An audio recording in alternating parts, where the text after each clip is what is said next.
और मैं पटना से बिलोंग करती हूँ। मैं पटना भूतनाथ काठी फैक्ट्री रोड की रहने वाली हूँ दोस्तों। और आज मैं चाहूंगी सबसे पहले उस परम पिता परमेश्वर को धन्यवाद देती हूँ जिसकी वजह से हम लोग मनुष्य योनि में जन्म हुआ सारे लोगों को।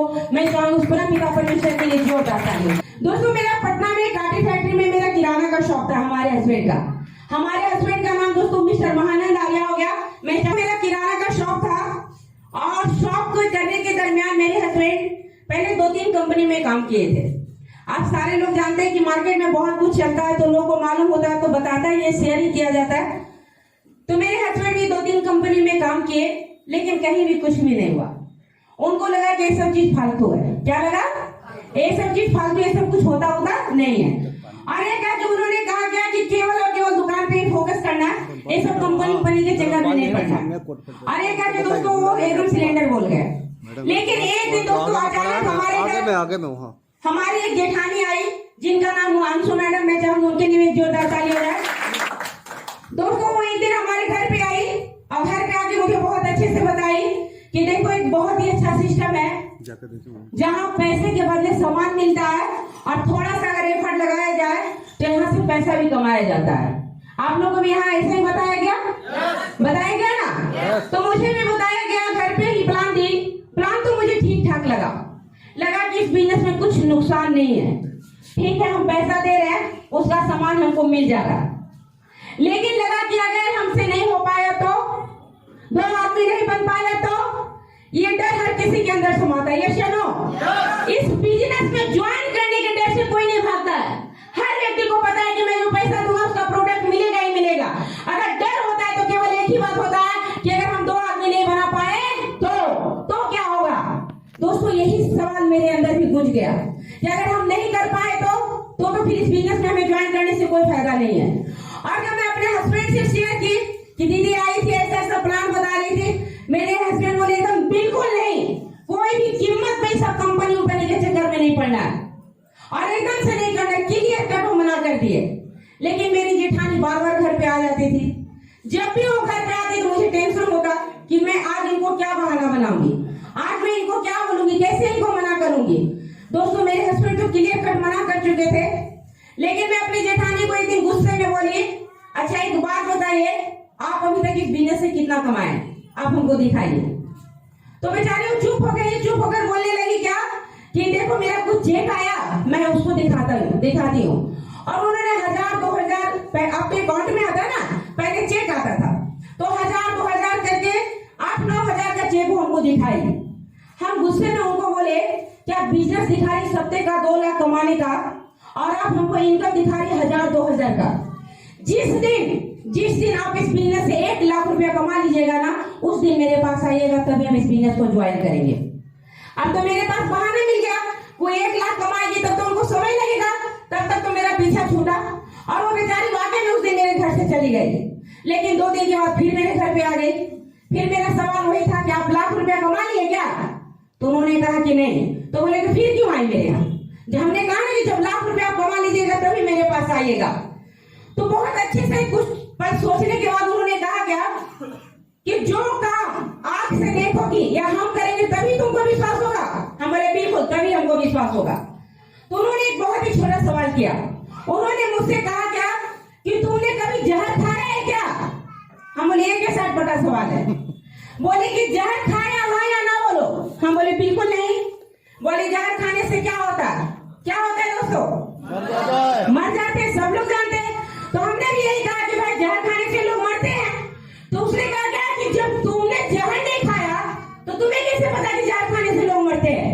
हम बोले बाहर की दुनिया में बहुत सारे लोगों को देखे कि फलाने के फैमिली में लोग जहर खाया, अब आज उसका डेथ हो चुका, दुनिया में नहीं है। तो मेरी जेठानी ने मुझे समझाने का कोशिश किया कि जब बाहर की दुनिया में ये चीज देखकर विश्वास हो सकता है कि जहर खाने से लोग मरते हैं, तो सेफ सौ वाला दुनिया में क्यों नहीं विश्वास होगा कि यहाँ 4 साल लोग काम करते हुए सप्ताह का 2 लाख लगा कि बात एकदम 100% सही है। और दुनिया में बहुत ऐसा चीज होता है जिसको हम देखते नहीं है, जानते नहीं है, फिर भी उस बात को हमको यकीन हो जाता है कि जिस तरह से तुम जहर खाई नहीं हो, चखी नहीं हो, फिर भी तुम्हें विश्वास है कि जहर खाने से लोग मरता है। बिल्कुल उसी तरह से हमारा सेफ ऑफ सिस्टम है। यहाँ भी आज देखो फलाने व्यक्ति ने इस बिजनेस में काम किया और आज दक्षिण सराय के अविनाश सर में चाहूंगी अविनाश सर के लिए जोरदार ताली हो जाए। और बोलिए आज यही अविनाश सर है जो कि सिस्टम से यहाँ से रिटायर है और सप्ताह का 2 लाख, महीने का 8 लाख रुपया कमा रहे हैं। बातों में दम था, मुझे लगा कि बात तो एकदम 100% सही वाला है। मैं करना चाहती थी इस बिजनेस को, लेकिन मेरे हस्बैंड बार बार मुझे मना कर देते थे कि फालतू चक्कर में नहीं पड़ना है। दोस्तों ये बिजनेस बहुत आदमियों को लगता है कि फालतू चीजें, टोपी पहनाने वाला, बेवकूफ बनाने वाला। बिल्कुल मुझे भी ऐसा लगा था और हमारे हस्बैंड को भी ऐसा लगा था। लेकिन दोस्तों एक दिन ऐसा आया, विद्यापति भवन है पटना में, तारामंडल के जस्ट अपोजिट, वहाँ एक फंक्शन होने वाला था। 300 रुपया टिकट चार्ज था। मेरी जेठानी हमारे घर पे आई और टेबल पे टिकट रख के बोली क्या कि संडे को प्रोग्राम है, इस प्रोग्राम में तुमको आना है। दोस्तों 300 रुपया देने के लिए भी मैंने बहुत सवाल उठाया। मैंने उनसे कहा कि आप किनसे पूछ के टिकट ले ली, जब मुझे करना ही है तो मैं 300 रुपया क्यों लगाऊं? तो उन्होंने बहुत अच्छे से कहा कि ठीक है, एक बार तुम पहले प्रोग्राम देख लो, अगर प्रोग्राम अच्छा लगे तो टिकट का पैसा देना, नहीं अच्छा लगे तो कोई बात नहीं, मेरे तरफ से गिफ्ट है। फिर भी दोस्तों मैं जाने के लिए तैयार नहीं थी, मेरे हस्बैंड भी मना कर चुके थे। लेकिन खाना वाना खाने के बाद मेरे हस्बैंड बोले क्या कि चली जाओ, क्योंकि फैमिली वाला बात है। कभी कभी होता है किसी का बात नहीं रखा जाता है, जिससे फैमिली में दरार नहीं आ जाए, रिलेशन खराब नहीं हो जाए, इसीलिए बोले 300 रुपया कोई बड़ी बात नहीं है, तुम चली जाओ प्रोग्राम में। और दोस्तों मैं जेठानी का बात रखने के लिए उस प्रोग्राम में गई। प्रोग्राम में जब गए तो देखे क्या, काफी 1000-1200 लोगों का भीड़ था। सारे लोग ड्रेस कोड में थे। एक चीज तो अनुभव हुआ कि चलो बहुत अच्छी जगह है जहाँ सारे लोग संस्कारी है, पढ़े लिखे, जीवन में कुछ करना चाहते हैं, आगे बढ़ना चाहते हैं। दोस्तों एक लंच कूपन मिला। लंच करने के दरमियान मैं कुछ लोगों से वहाँ पूछना स्टार्ट की कि आप लोग कहाँ से आए, तो कोई कह रहा है जहानाबाद से, कोई समस्तीपुर से, कोई हाजीपुर से। उस समय पटना में बहुत कम लोग था, यानी 2016 की हम बात करें, पटना से बहुत कम लोग थे। तो मुझे लगा कि आखिर ऐसा यहाँ क्या होने वाला है, क्योंकि दोस्तों आज की डेट में ना समय हर किसी के लिए बहुत मूल्यवान चीज है। चलो आज 100-200 रुपया किसी से मांगिए ना, तो हो सकता है कोई कुछ पल के लिए आपको दे भी दे, लेकिन अगर 2 घंटे का समय मांगे तो किसी के पास नहीं है। आज भागा भाग की दुनिया हो चुकी है। लेकिन हम देखे वहाँ सुबह 11 बजे से शाम में 5 बजे तक प्रोग्राम चला और एक भी व्यक्ति हिला नहीं। और दोस्तों जब डायमंड लोग की एंट्री हुई तो क्या मान सम्मान इज्जत था। हमें लगा इस व्यक्ति ने जरूर जीवन में कुछ अच्छा काम किया, तभी आज इतना मान सम्मान हो रहा है। दोस्तों कुदरत का दिया हुआ 2 खूबसूरत हाथ और दिमाग है ना, जहाँ भी आदमी लगाएगा घटाएगा, दाल रोटी की कमी कभी नहीं होगी, कभी भी नहीं कमी होगी। लेकिन इतना मान सम्मान, इतना पहचान अगर मिलता है तो केवल एक ही वजह है, वो है हमारा शेख साहब दोस्तों। लेकिन सबसे अच्छा क्या लगा, उस प्रोग्राम के लास्ट में मेरी जेठानी को ब्रॉन्ज का रिकॉग्निशन हुआ। 18 की उनकी टीम हो चुकी थी, उन्हें माला पहनाया गया, ट्रॉफी मिला और 2 मिनट के लिए माइक मिला बोलने के लिए। मेरे अंदर बहुत था, जब मेरी जेठानी को स्टेज पे सम्मानित मिला तो मुझे यहाँ से टिश हुआ, लगा कि ये सम्मान तो मुझे भी लेना है एक दिन, ये सम्मान तो मुझे भी एक दिन लेना है। और वही बैठे बैठे दोस्तों विचार आया कि कोट पैंट पहन के तो मेरे हस्बैंड दुकानदारी नहीं करेंगे, हम भी साड़ी ज्यादा पहनते नहीं, प्रोडक्ट ले तो क्या ले। लेकिन मन में विचार आया कि एक बार ले लेते हैं, समझे रोग बीमारी में मेरा 11,000 रुपया चला गया। को कैच किए और बोले चाहे जो हो जाए, अगर पहचान बनाना है तो वो यही प्लेटफॉर्म है, यही से पहचान बनाएंगे। और हम अपनी जेठानी को वहां से 300 रुपए टिकट का चार्ज दिए और बोले क्या कि मुझे इस बिजनेस को करना है। वो अपने पर्स खोली और पर्स खोल के कुछ पैसा निकालने लगी। मुझे लगा पैसा तो मुझे देना है, फिर ये क्यों पैसा निकाल रही है। तो उन्होंने बहुत अच्छे से कहा कि मेरे पास 2 ज्वाइनिंग अभी है रखा हुआ, अगर तुम अभी करोगी तो 2 व्यक्ति तुम्हारे नीचे आ जाएगा, लेकिन अगर तुम लेट करोगी हो सकता है ये 2 व्यक्ति के तुम नीचे आ जाओगी। तो लालच तो सबके अंदर होता है, हम भी इंसान है, हमारे अंदर भी लालच हम बोले जब करना ही है तो पहले क्यों नहीं करे। हम बोले ठीक है घर चलिए, आज के आज हम ज्वाइनिंग करेंगे। और ये सोचे क्या कि इसी बहाने हमारे हस्बैंड से भी मुलाकात इनकी हो जाएगी। लेकिन जब घर आए दोस्तों तो मेरे हस्बैंड घर पे नहीं थे, मारूगंज मार्केट गए हुए थे। मैं अपने हस्बैंड को कॉल की, उन्होंने कहा क्या कि फोन रखो, काफी जाम है, मैं बाद में बात करता हूँ। ये क्या कि फोन कट कर दिया। मुझे लगा पैसा तो मैं गए आदमी को नहीं दे रही हूँ, हमारे फैमिली रिलेशन ही है और मैं बिजनेस ज्वाइन कर रही हूँ, तो क्या फर्क पड़ता है। ये कहा कि दोस्तों मेरे पास कुछ पैसा था, मैं अपनी जेठानी को दे दी और उनको बोली क्या कि ठीक है जाइए आईडी लगाइए। बोले जाइए आईडी लगाइए। समझे दोस्तों, मैं वो 11,000 रुपया अगर दुकान में लगाऊंगा ना तो 500 रुपया आराम से कमा लूंगा। तुम आज के आज जाओ और वो पैसा मांग के लाओ। और मैं अपने हस्बैंड के बात में भी लगा, बात तो सही है, 11,000 रुपया किराना दुकान में पूंजी बढ़ा देंगे तो 500 रुपया नहीं कमाएंगे क्या? कमाएंगे कि नहीं? कहा क्या दोस्तों चले गए पैसा मांगने के लिए। लेकिन मेरी जेठानी भी बहुत सीधी सादी थी, उन्होंने मेरा पैसा एक बार में मुझे रिटर्न कर दिया। और रिटर्न करने के बाद जैसे उनके दरवाजे से निकलने लगे दोस्तों, उन्होंने बहुत अच्छे से बोली, रीना मैं ऐसा करो, मैं तुम्हारा पूरा पैसा लगा दूं, जब तुम्हारा चेक आएगा तब तुम मुझे वापस कर देना। दोस्तों वो रिलेशन में मेरी अपनी जेठानी नहीं थी, अगर अपनी जेठानी रहती तो शायद 1,000 रुपया भी नहीं लगाती, है ना। हर घर का कहानी यही होता, आप सारे लोग जानते हैं। वो हमारे गांव के रिलेशन में जेठानी लगती थी और मेरे लिए 11,000 यानी कि वो कहीं ना कहीं 3 आईडी से बिजनेस में ज्वाइन थी, अपने लिए 33,000 रुपया लगाई थी। और मेरे लिए भी थैंक यू, मेरे लिए भी 11,000 लगाने के लिए तैयार थी। तो मुझे लगा कि जब इनको इतना विश्वास है, इन्होंने 3 आईडी से ज्वाइन किया, तो मेरा भी तो फर्ज बनता है कुछ विश्वास करने का। और ये कह के मैंने वो पैसा फिर से उनको रिटर्न कर दिया। रिटर्न तो कर दिया, लेकिन जब मैं घर आ रही थी उनके घर से वापस, तो लग रहा था क्या कि पता नहीं अब क्या होगा। कितना अच्छा पैसा मुझे वापस मिल गया था। अब मैं अपने हस्बैंड को जाके मैं क्या कहूंगी। दोस्तों बहुत तरह का सवाल मेरे मन में उठ रहा था। जैसे ही मैं दुकान पे वापस आई, मेरे हस्बैंड ने जोरदार आवाज में कहा, पैसा मांग के लाई हो। पता नहीं माता रानी ने मेरे में भी कहां से शक्ति दे दिया, मैंने भी जोरदार आवाज में कह दिया, समझिए मर रहे हैं आप मुझे दाल में दे रहे हैं। एक बार मुझे इस सिस्टम में करने दीजिएगा। हर किसी का ख्वाहिश होता है, सपना होता है कुछ करने का। मेरे हस्बैंड इस बात पे एकदम चुप हो गए। दोस्तों जब घर आए मुझे लगा अभी तो बड़ा टल गया, लेकिन रात में जब दुकान ऑफ करके आएंगे तो पता नहीं फिर से महाभारत स्टार्ट होगा, क्या होगा। दोस्तों कुछ तड़क फड़क में हम ही थे कि ज्यादा कुछ बोले नहीं, लेकिन वो खाना वाना खाने के बाद जब रात में सोने गए तो उन्होंने कहा क्या पागल, 10 से 11,000 पैसे की बात नहीं है, ठीक है तुम पैसा दे रही हो, तुम्हारा प्रोडक्ट आ रहा है, मानते 1,000-2,000 का कम बेसी का होगा, लेकिन एक बात बताओ, यहाँ तो काम करना है, लोगों को ज्वाइनिंग करवाना है। अगर तुम्हारे अंदर कोई व्यक्ति नहीं आया तो फिर इस बिजनेस में ज्वाइन करने से तुम्हारा क्या फायदा। हमें तो लगा कि बात तो एकदम सही बोल रहे, लेकिन दोस्तों तड़क फड़क में थोड़ा हम ही थे। हमने इनको कहा ठीक है जो होगा देखा जाएगा। तो इन्होंने कहा मैं तेरा साथ नहीं दूंगा। हमने मंजूर है, हम खुद से कर लेंगे। और दोस्तों टेंशन में थे। अगले ही दिन मेरा भाई कॉल किया। मेरा भाई दोस्तों नवादा डिस्ट्रिक्ट दिगौर गांव में रहता है, उसका नाम महेश कुमार बंडवाल हुआ। मैं चाहूंगी उनके लिए जोरदार ताली हो। बातों के दरमियान पता चला क्या, उसने कहा क्या कि दीदी काफी टेंशन में लग रही हो, कोई बात है क्या। दोस्तों मेरा भाई आरसीएम में काम कर रहा था, इसीलिए नेटवर्क की ताकत को वो जानता था। मैंने बातें बातें मुझसे बताया कि ऐसा ऐसा सिस्टम है, मैं यहाँ शॉपिंग की हूँ, ज्वाइन की हूँ, क्वालिफाई होने के लिए 2 सेल करना जरूरी है। तो उसने कहा क्या कि कोई दिक्कत नहीं, एक हम है, हम तैयार है तुम्हारे लिए। हम बोले क्या तुम इस बिजनेस को करना चाहते हो। बोला हाँ। और दोस्तों तुरंत मेरे अकाउंट में 11,000 रुपया उसने भी ट्रांसफर कर दिया। लेकिन अगले ही पल मेरा दिल क्या बोला पता है, मेरा दिल बोला कि मैं तो फंसी रही हूँ, फिर अपने भाई को भी फंसा दूं।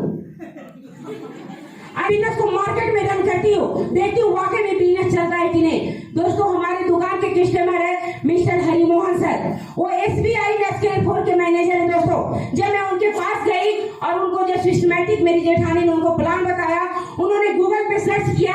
गूगल पे सर्च करने के बाद बोला मिसेज महानंदारिया ये बहुत बढ़िया चीज है, इतनी बड़ी बड़ी कंपनी इसके साथ टाई अप है, यहाँ पैसा डूबने वाला कुछ भी बात नहीं है, मैं इसको ज्वाइन करूंगा। और एक का दोस्तों 11,190 रुपया का उन्होंने चेक काट के दिया। उसी लगा मैं इस बिजनेस को कर सकती हूँ और ये बिजनेस चल सकता है। दोस्तों मार्केट में बहुत सारी निगेटिविटी आई, बहुत सारे लोगों ने मना भी किया, लेकिन सबसे ज्यादा निगेटिव फैलाने वाला अगर कोई व्यक्ति था तो कोई और नहीं था, हमारे हस्बैंड ही थे। दोस्तों इसको भी प्लान बता के आते थे, वो हमारे दुकान के कस्टमर होते थे, वो दुकान पे आते सामान लेने के लिए कहते भैया भाभी का काम कैसा चल रहा है, 1 लाख कमाई है कि नहीं। मेरे हस्बैंड को शर्म लगता था कि क्या मजाक कर रहा। वो मुड़ी गड़ के बोलते थे, अरे वो अपने फंस गई है, आप लोग का भी दिमाग खराब कर देगी। तो हमारे गुरु मिस्टर नरेश सर पटना आए, और जब सर ने पटना आया तो मैंने सर से कहा, रिक्वेस्ट किया कि सर प्लीज आप मेरे हस्बैंड से एक बार जरूर मिले। सर के पास भी टाइम नहीं था, मेरे हस्बैंड के पास भी टाइम नहीं था दोस्तों। रात में 10 साढ़े 10 बजे दुकान से आते थे। मैंने सर से रिक्वेस्ट किया कि सर प्लीज अगर आप नहीं मिलेंगे ना तो मैं इस बिजनेस में आगे तक नहीं जा पाऊंगी। सर ने मेरा रिक्वेस्ट माना और रात में सर आके मेरे घर रुके। दोनों मेरे हस्बैंड में और सर में काफी तू मैंने हुआ दोस्तों। काफी 2 घंटा तक दोनों में बातचीत चला। मेरे हस्बैंड ने बहुत तरह का सवाल किया, उसमें एक सवाल ये भी था कि मेरे पास समय नहीं है, मैं इस बिजनेस को कब करूं। और बात सही था दोस्तों, हमारे हस्बैंड का दुकान सुबह 5:30 से 6 बजे खुल जाता था। क्यों? क्योंकि सुधा का एजेंसी भी लिए हुए थे। और रात में दोस्तों 10:30 11 बजे दुकान बंद होता था। तो समय तो सही में नहीं था। तो नरेश सर ने इसके लिए क्या कहा जानते हैं? नरेश सर ने कहा कि महानंद जी आपको बहुत बहुत बधाई हो कि आपके पास समय नहीं है। क्योंकि जिसके पास समय होता है ना वो चौक चौराहे पे पेपर पढ़ता है, राजनीति का बात करता है, इसके घर का उसके घर का कहानी का गया, बीवी से झगड़ा करेगा और अपने समय को बर्बाद कर देता है। जिसके पास सही मायने में समय नहीं होता है वही आदमी सोचता है कि आज एक दुकान हुआ तो कल 2 दुकान कैसे हो, आज एक फैक्ट्री हुई तो कल 2 फैक्ट्री कैसे हो। वही व्यक्ति सोचता है। जिसके पास समय होता है वो इतिहास पढ़ने का काम करता है, और जिसके पास समय नहीं होता वो इतिहास लिखने का काम करता है। उसके बाद मेरे हस्बैंड ने कहा, सर हम ज्यादा टेंशन लेना नहीं चाहते, बस जिंदगी चल रही है बढ़िया से, दुकान भी अच्छा चल रहा हमारा। नरेश सर ने एक बात जो लास्ट में बोला दोस्तों, वही बात हमारे हस्बैंड को माइंड को मोड़ दिया। वो ये था, नरेश सर जी ने मुझे मेरे हस्बैंड को समझाया, महानंद जी ये दुकान कब तक है पता है आपको? जब तक आप हैं तब तक ये दुकान है। आज महानंद जी लाखों लोग बीमारी में चले जाते हैं दुनिया से, आज लाखों लोग रोड एक्सीडेंट में चले जाते हैं। भगवान न करे, हाथ जोड़ के उन्होंने कहा, भगवान न करे वो दिन कभी आपके घर आए, लेकिन एक पल के लिए सोचिए अगर आपको कुछ हो जाता है तो क्या आपकी मैडम दुकान संभाल पाएगी? मेरे हस्बैंड ने कहा, नहीं सर मेरी मैडम दुकान नहीं संभाल पाएगी। तो बोले, महानंद जी इससे अच्छा अपॉर्चुनिटी कहीं नहीं हो सकता। आप है तो भी पैसा और नहीं है तो भी पैसा देता। किस फोटो दिखाया क्या फलाने व्यक्ति दुनिया में नहीं है, फिर भी उनके घर पैसा जा रहा है। बस यही वो बात थी जो मेरे हस्बैंड के दिमाग में क्लिक किया। यही बात दोस्तों मेरे हस्बैंड के दिमाग में क्लिक किया कि हम जब तक है तब तक दुकान है, अगर हमें कुछ हो गया तो हमारी फैमिली को सुरक्षा रूपी क्या है? कुछ भी नहीं है। बस दोस्तों मेरे हस्बैंड ने प्रॉमिस किया कि ठीक है मैं भी इस बिजनेस को करूंगा। और दोस्तों आज इस सिस्टम को पूरे 6 साल हो गए, हम दोनों पति पत्नी मिल के करते हैं। दोस्तों उतार चढ़ाव मार्केट में आया, बहुत सारे लोगों ने मुझे मना भी किया, लेकिन कोई फर्क नहीं पड़ा। हमारे गुरु मिस्टर नरेश मिश्रा सर ने कहा कि पॉजिटिव निगेटिव हर जगह होता है। आज एक किसान भी एक मुट्ठी अनाज को धरती के अंदर डालता है ना दोस्तों, तो सारा अनाज फलसर के रूप में नहीं होता, वहां भी कुछ ना कुछ बीज सड़ जाता है, कुछ ना कुछ बीज अंकुरित होके ही रह जाता है, लेकिन उसी में से कुछ ना कुछ पौधा भी बनता है। यह ना दोस्तों घबराने की कोई जरूरत नहीं है।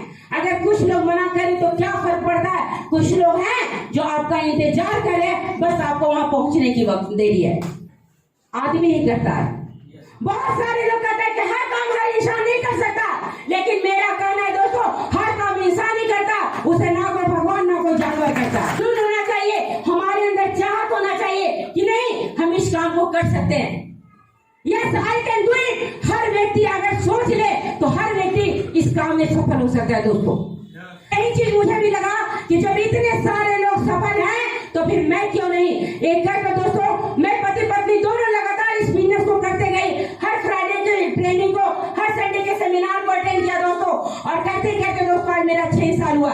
अचीवमेंट की अगर बात करो तो सबसे पहले इस बिजनेस से जो इनकम आया, सर ने मुझे कहा कि मैडम इस इनकम को दुकान में नहीं लगाना है, क्योंकि दुकान ऐसा चीज होता है ना उसमें कितना पूंजी लगाते जाइए पता नहीं चलता है, इससे अपना सपना पूरा करना है। तो दोस्तों मैंने काम करके पहले इस बिजनेस से 2.5 से 3 लाख का ज्वेलरी बनाया। दोस्तों 16 महीने के बाद मैंने HP का 2 लैपटॉप और वैगन R 4 व्हीलर लिया। दोस्तों मेरा दूसरा। तो इस बिजनेस से हमारे हस्बैंड ने 5 बार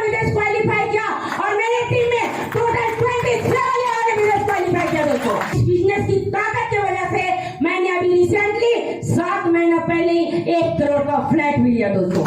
कि एक दुकानदार का जान पहचान केवल गली मोहल्ले तक होता है। यस अगर कोई दुकानदार होंगे तो समझ रहे होंगे, लेकिन आज इस बिजनेस की वजह से आज हमारा नेटवर्क 11,000 प्लस लोगों का है।